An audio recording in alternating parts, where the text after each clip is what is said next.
7/4/2025 বাহাত্তর মেম্বারের পরিবারের নিয়ে মিথ্যা সংবাদ প্রকাশের প্রতিবাদে সংবাদ সম্মেলন। সম্মানিত সাংবাদিক বৃন্দ, আসসালামু আলাইকুম।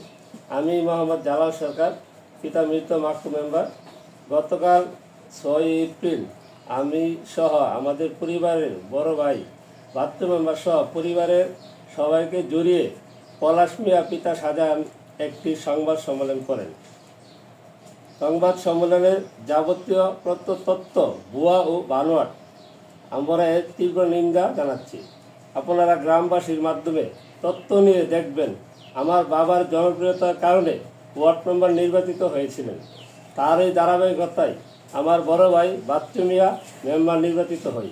আমাদের জনপ্রিয়তা ঈর্ষান্বিত হয়ে একটি কুচক্র মহল ষড়যন্ত্র করে এইসব মিথ্যা তথ্য প্রচার করেছেন।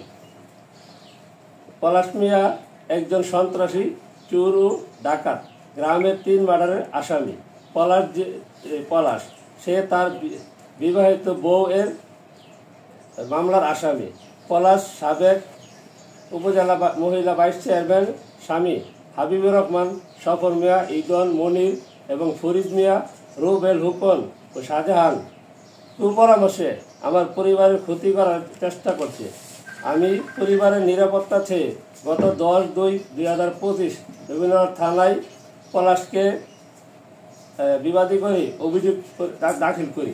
তাছাড়া আমি গত 5/4/2025 তারিখে হাবিবুর রহমান, শাহরেইদন, মনির এর নাম উল্লেখ করে রবীন্দ্রনাথ থানায় সাধারণ ডায়েরি করি।